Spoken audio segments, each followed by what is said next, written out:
Hello, people. Feeling a little dizzy right now. Let me tell you what's going on. Sunday, my friend got her COVID test that she'd normally get for work. She gets it about twice a week because she works at a nursing home. Living boyfriend had been feeling sick. Tuesday, my cat ended up sick, so I had to take her to the vet, and then she had to be put down. And that friend took me to that vet. She drove 30 miles from her town and drove 30 miles back home to her own town again, and then drove 30 miles again to drop me back off. And she is a very good friend, and she's feeling bad about everything that's happened. It's not her fault, okay? But what happened was Wednesday, she was told she had COVID. She called me up as a good friend would and promptly let me know. As of today, I've started to feel a little shaky and some dizziness, and it's unsettling. And I called my hospital here and I told them what was going on. I'm not running a fever. And they said I've got it. They said from my symptoms, I've got the COVID. Couple of the things that are going on. I feel the urge to go to the bathroom, but when I go to the bathroom, I don't pee very much. They say it's because it's drying out my kidneys, so I have to drink about 2 to 3 liters of water a day to flush those kidneys out. I'm dizzy. Um, Literally, it feels like my eyes are crossed and I'm trying to walk after I've done a spinning, and it kind of makes you. It doesn't make me nauseous. It just makes my stomach unsettled. Um, it's almost like a touch of seasickness. Um, and that's about it. And that's all I'm experiencing now. I have a cough, but I don't know if that's a smoker's cough. I've had slight coughs before, so nothing here or nor there. But from all the other symptoms, they say I have COVID. Now, these are the things they recommend for you to help you get through COVID. You need 5 milligrams of vitamin C 2 times a day, morning and night. You need 1,000 IUDs of vitamin D daily. You need 220 milligrams of zinc that is airborne. You breathe it in, it's not a pill.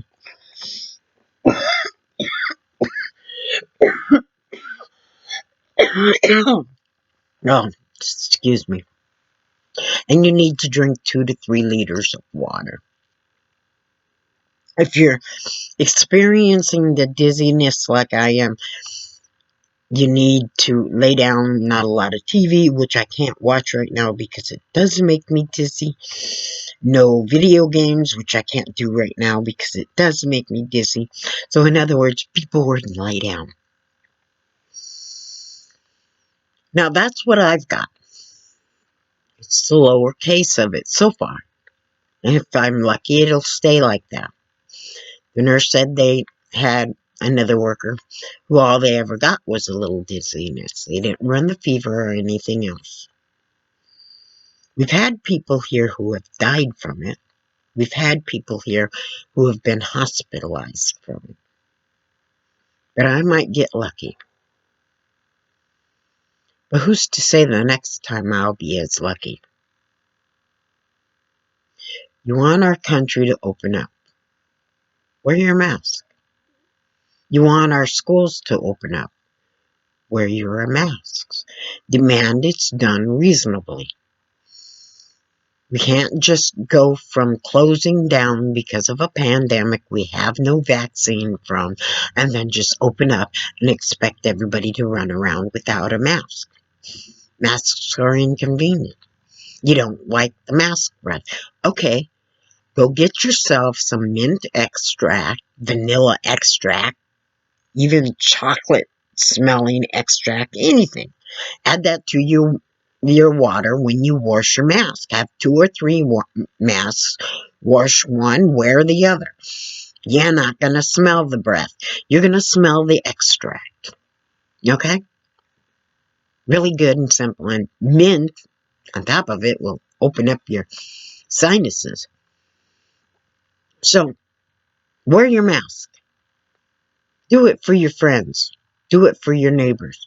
Wear your mask with anybody who does not live in your home. Because there are people, this is not a normal virus.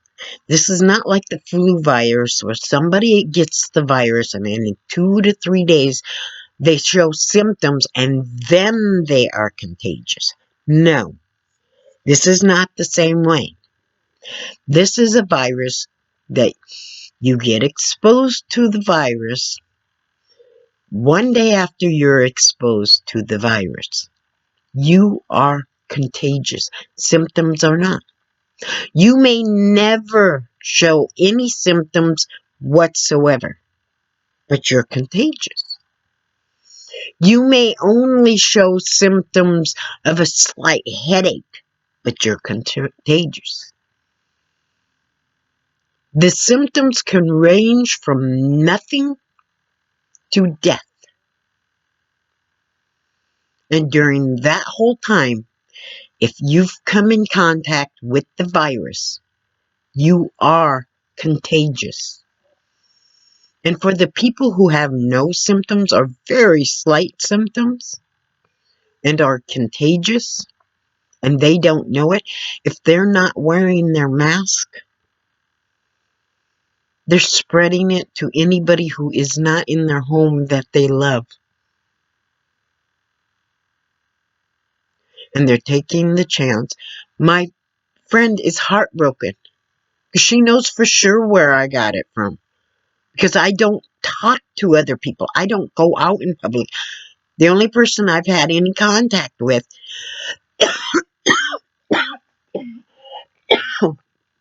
is her. So now she's heartbroken. It's not her fault. We both were stupid that day. I didn't wear my mask. She didn't wear hers. We were more concerned about my baby. It's not her fault. Okay? It's just the virus. If anything, it's more my fault for not wearing a mask. Because I figured she gets tested twice a week. She should be fine. I was wrong. You see, I'm willing to come on and admit when I'm wrong about something. I was wrong. Even if I would have simply wore a mask, I would have been safe. But I didn't wear a mask. That is my fault. That's on me. We can blame the government for a whole lot of things. But we also have to take personal responsibility.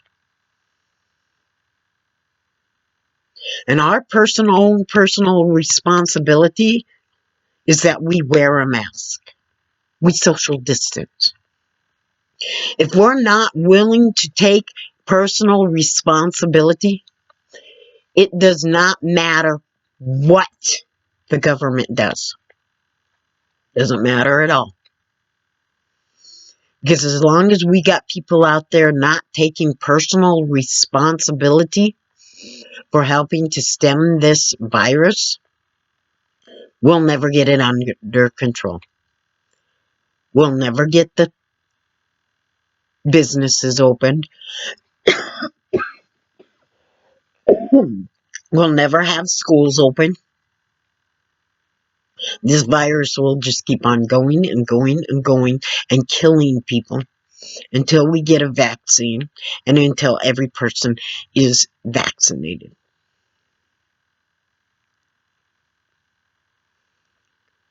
What do you consider an acceptable number of deaths from COVID? Even after we get the most vulnerable vaccinated, if we don't get the rest of them vaccinated and wear a mask until the vaccinations have been given out, you're still going to end up with a lot of people dead. A lot of people. Because it's not that it isn't affecting younger people at all.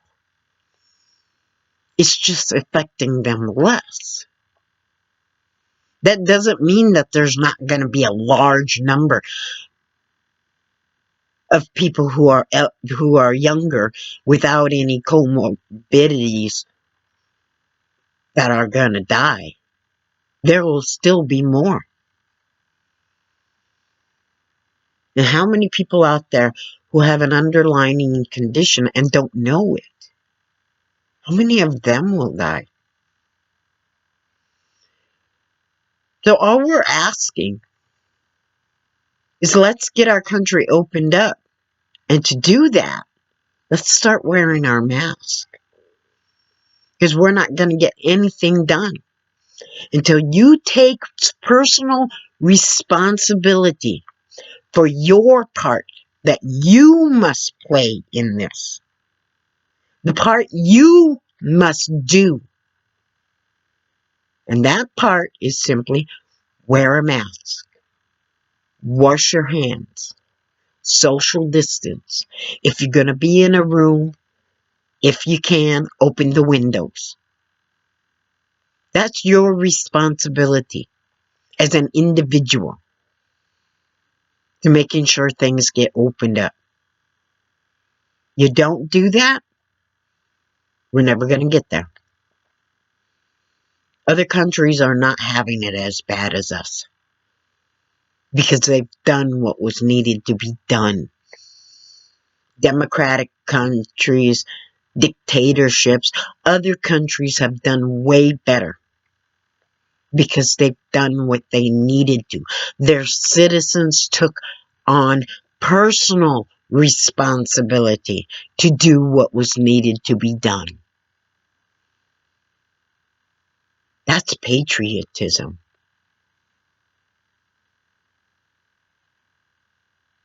That's not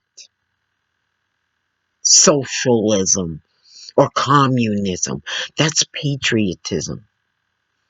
That's doing what you know needs to be done to protect your nation and the people in it. Yes, Trump should have shut down the border from the moment he heard about the virus and arranged for any international flights or any travels over our border, even from Hawaii and Alaska, to be stopped and put into good airports where testing and quarantining could be done. But he didn't do that.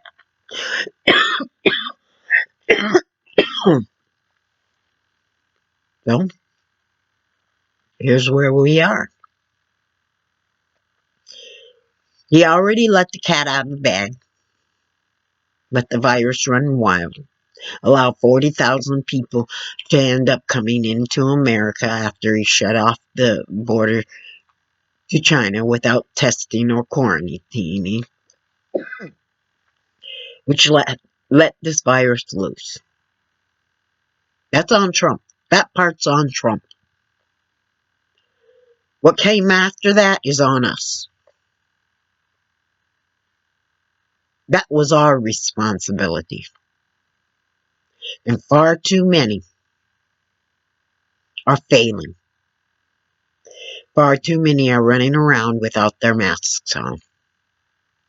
They're going to stores without their mask on. They're going to work without their mask on.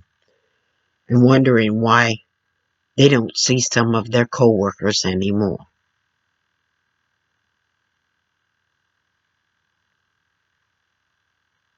Do they even miss them? Do they even care? Do you care? Do you care whether or not the person next door to you is sick and dying?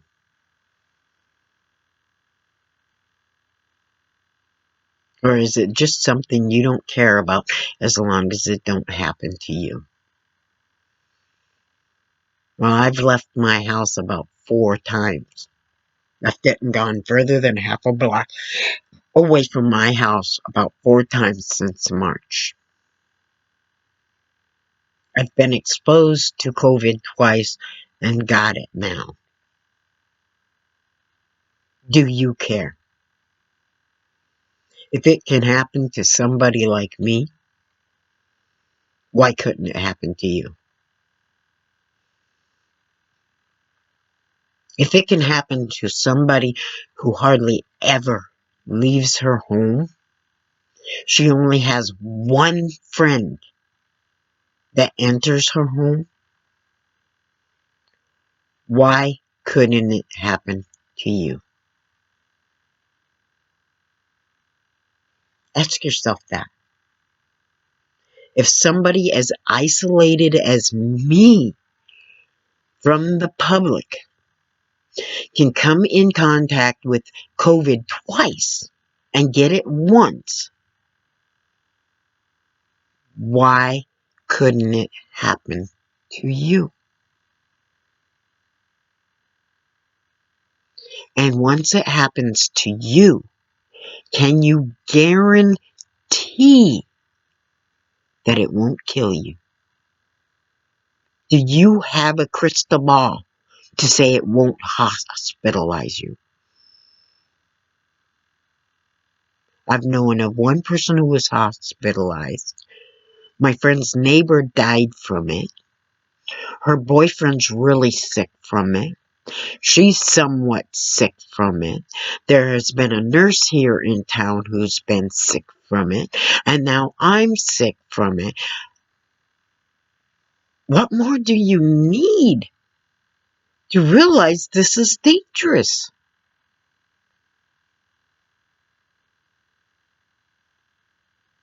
Think about what your responsibility in this is. And let's start trying better. Thank you. Bye.